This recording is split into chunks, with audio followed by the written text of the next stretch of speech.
Chapter 11 The Interior of a Heart.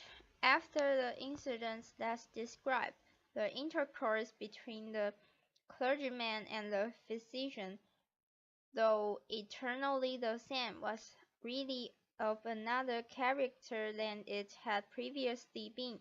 The intellect of Roger Chillingworth had no sufficiently plain path before it. It was not, indeed, precisely that which he had laid out for himself to tread.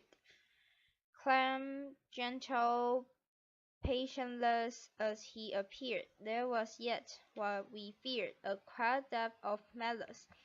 Heretofore latent, but active now, in this unfortunate old man, which led him to imagine a more intimate revenge than any mortal had ever wreaked upon an enemy, to make himself the one trusted friend to whom should be confided all the fear, the remorse, the agony, the ineffectual repentance, the backward rush of sinful thought, expelled in vain.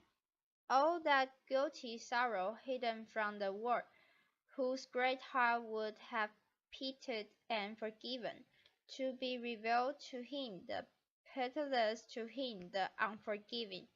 All that dark treasure to be lavished on the very man to whom nothing else could so adequately pay the debt of vagueness. The clergyman's shy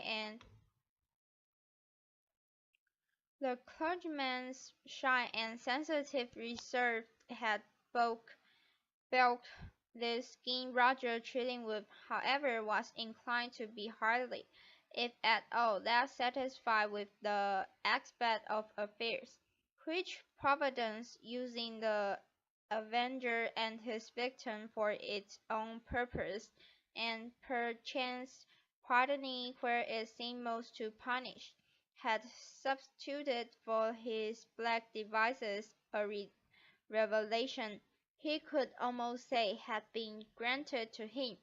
It mattered little for his object, whether celestial or from what other region, by its aid, in all the subsequent relation betwixt him and Mr. de Mansdale, not merely the external presence, but the very inmost soul of the latter, seemed to be brought out before his eyes, so that he could see and comprehend its very moment.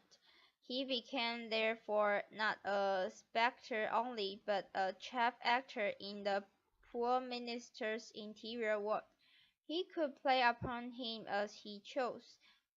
Would he arouse him with a throb of agony, the victim was for ever on the track. It indeed, it needed only to know the spring that controlled the engine, and the physician knew it well, would startle him with sudden fear as at the waving of a magician's wand.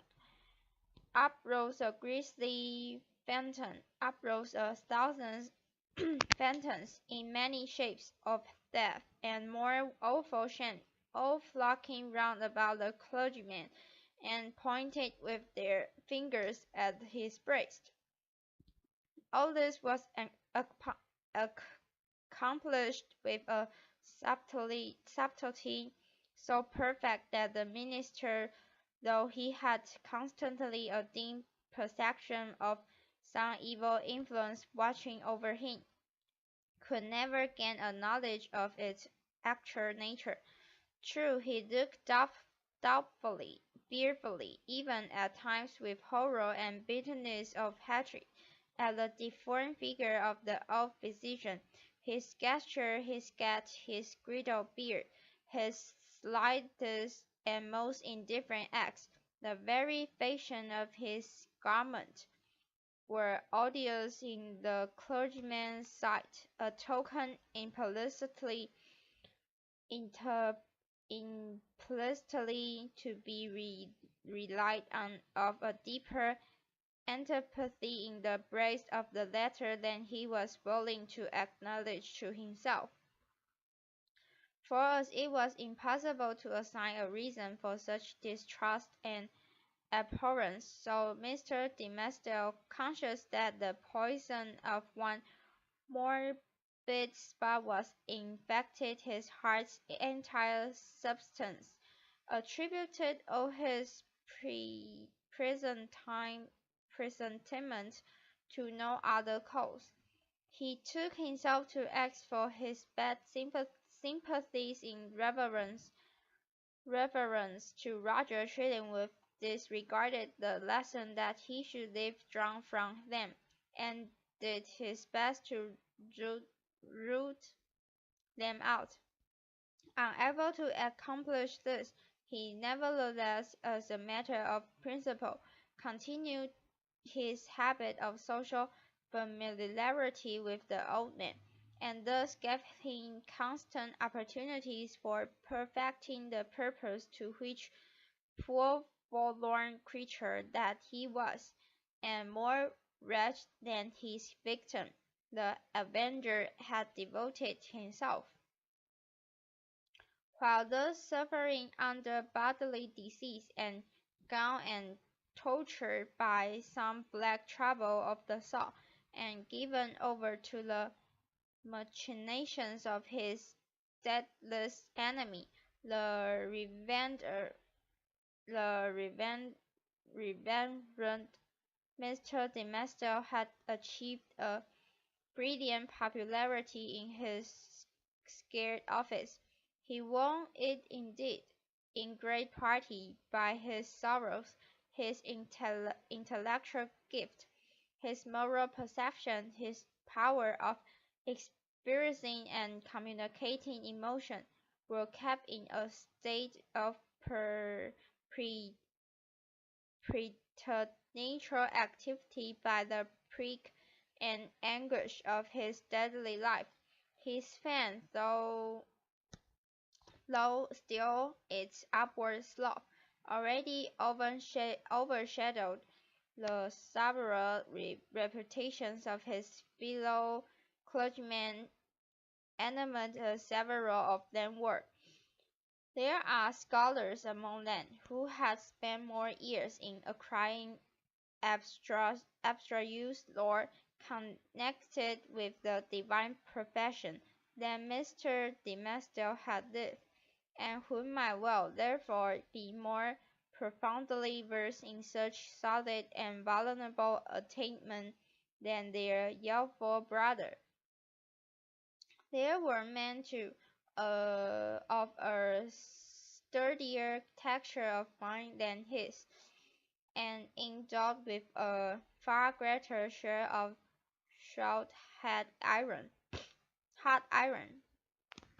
or granty understanding, which, duly mingled with a fair proportion of doctrinal ingredient, constitutes a highly respectable, efficacious, and unamiable variety of the clerical species. There were other again, true saintly fathers whose faculties had been elaborated by weary toil among their books, and by patient thought, and either realized, moreover, by spiritual communications with the better world, into which their purity of life had almost introduced this holy personage, with their garment of mortality still clinging to them. All that they lacked was the gift they descended upon the chosen disciples at Pentecost, in tongues of flame, symbolizing, it would seem, not the power of speech in foreign and unknown languages, but that of addressing the whole human brotherhood in the heart's native language. These fathers, otherwise so apostolic, like heaven's last and realist attestation, attestation, attestation of their office, the ton of land they would have vainly sought, had they ever dreamed of seeking to express the highest truth through the humblest medium of familiar words and images. Their voice came down afar and indistinctly from the upper heights where they habitually dwelt. Not Not improperly it was to this latter class of men that Mr. Dimmesdale, by many of his traits of character, naturally belonged, to the high mountain peak of faith and sanctity he would have climbed, had not the tendency been thwarted by the burden, whatever it might be, of crime or anguish beneath which it was his doom to totter. It kept him down on the level with the lowest, him, the man of ethereal attributes, whose voice the angels might else have listened to and answered. But this very burden it was that gave him sympathies to intimate which with the sinful brotherhood of mankind, so that his heart vibrated in unison with theirs, and received their pain into itself, and sent its own throb of pain through 1,000 other hearts, in gushes of sad, persuasive eloquence. Often sad, persuasive, but sometimes terrible. The people knew not the power that moved them thus. They deemed the young clergyman a miracle of holiness. They fancied him the mouthpieces of heaven's messages of wisdom, and rebuke, and love. In their eyes, the very ground on which he trod was sanctified. The virgin of his church grew pale around him, victors of a passion so imbued with religious sentiment, and they imagined it to be all religion, and bore it openly in their white bosoms, as their most acceptable sacrifice before the altar. The aged member of his flock, beholding Mr. Dimmesdale's friends so feeble, while they were themselves so racked in their infirmity, believed that he would go on heavenward before them, and enjoy it upon their children that their old bones should be buried close to their young pastor's holy grave. And all this time, perchance, when poor Mr. Dimmesdale was thinking of his grave, he questioned with himself whether the grace would ever grow on it, because an accursed things must there be buried. It is inconceivable the agony with which these public venerations tortured him.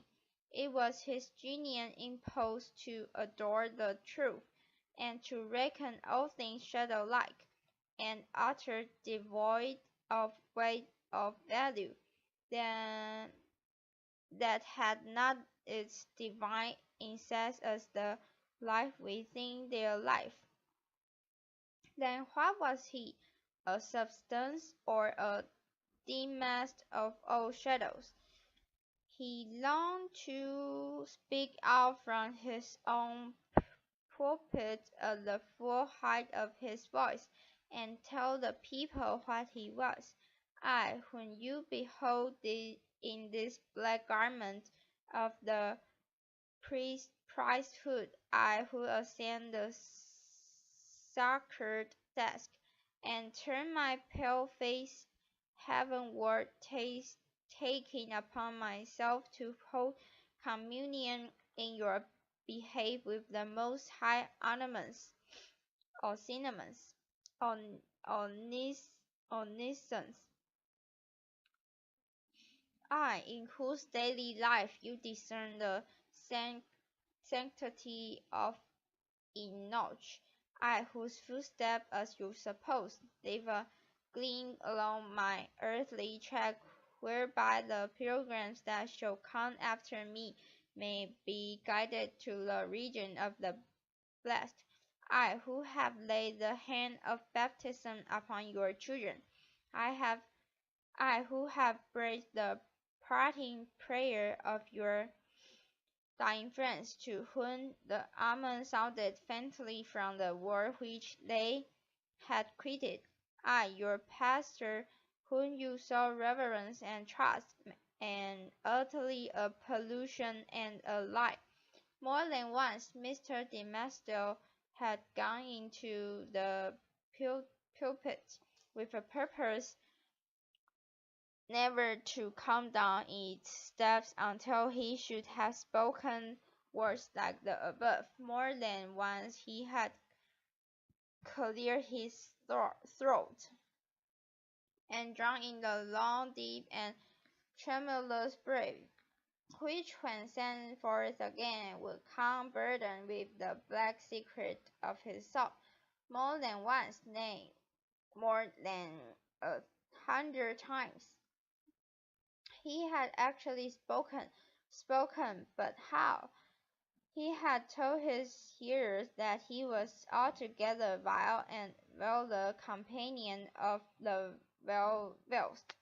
The words of the sinner, an abomination, abomination, a thing of unmanageable iniquity, and that the whole wonder was that they did not see his wretched body shriveled upon before their eyes by the burning wrath of the Almighty.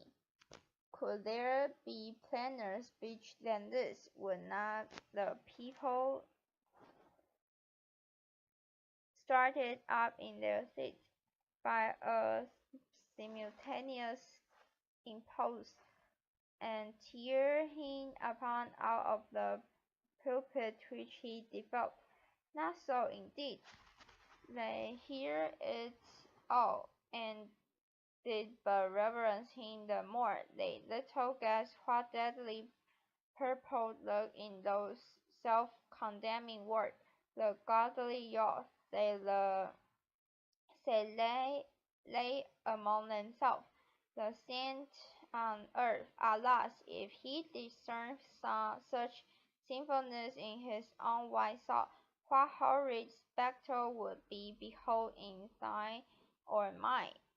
The minister well knew, subtle but remorseful hypocrite that he was, the light in which his vague confession would be viewed.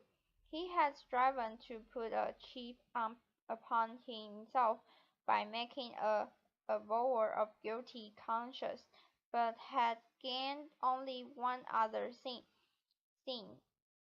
and a self-acknowledged shame, without the momentary relief of being self-deceived. He had spoken the very truth, and transformed it into the veriest falsehood, and yet, by the constitution of his nature, he loved the truth, and loved the light as few men ever did. Therefore, above all things else, he loved his miserable self. His inward trouble drove him to practice more in accordance with the old, corrupted bathe or roam than with the better light of the church in which he had been born and bred. In Mr. Demestiel's secret closet, under lock and key, there was a bodily scourge. Oftentimes this Protestant and Puritan divine had piled it on his own shoulders, laughing bitterly at himself the while and smiting so much the more pitilessly because of that bitter laugh. It was his costume too, as it had been that of many other pious Puritans. To fast, not however like them, in order to purify the body, and render it the bitter medium of sexual illumination, but rigorously and until his knee trembled beneath him, as an act of penance. He kept vigils likewise night after night, sometimes in utter darkness, sometimes with a gleaming lamp, and sometimes viewing his own face in a looking glasses by the most powerful light which he could throw upon it. He thus typified the constant introspection wherewith he tortured, but could not purify himself. In these lengthened vigils his brain often reeled, and visions seemed to feel before him, perhaps seen doubtfully and by a faint light of their own, in the remote dimness of the chamber, or more vividly and close beside him, with a looking-glasses. Now it was a herd of diabolic shapes that grinned and mocked at the pale minister, and beckoned him away with them. Now a group of shining angels, who flew upward heavily, at a sorrow-laden, but grew more ethereal as they rose. Now come the dead friends of his youth, and his white-bearded father with a saint-like frown, and his mother turning her face away as she paced by ghost of a mother, thinnest fantasy of a mother. Methinks she might yet have thrown a pitying glance towards her own.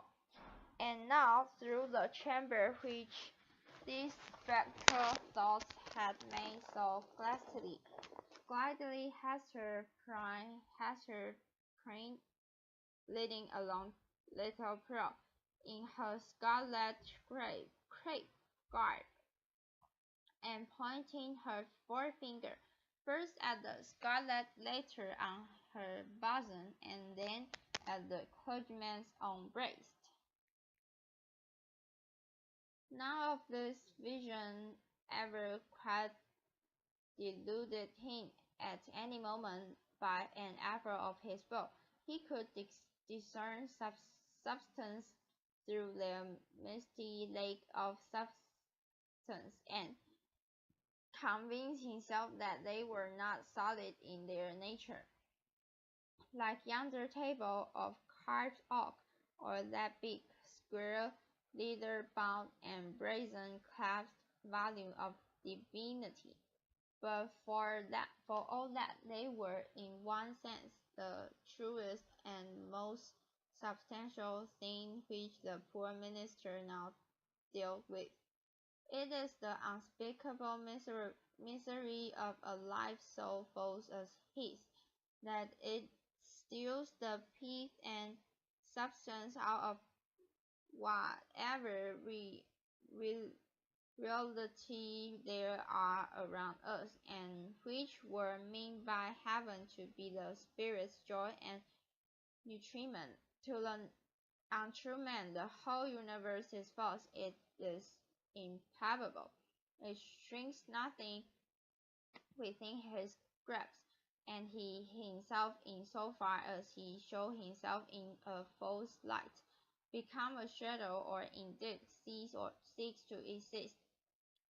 The only truth that continued to give Mr. Demastel a real existence on this earth was the anguish in his inmost soul, and the undissembled expression of it in his aspect. Had he once found power to smile and wear a face of gaiety, there would have been no such man. On one of those ugly nights, which we have faintly hinting at, but were born to picture forth, the minister started from his chair. A new thought had struck him. There might be a moment's peace in it, as at tiring himself with as much care as if it had been for public worship, and precisely in the same manner he stole softly down the staircase, undid the door, and issued forth.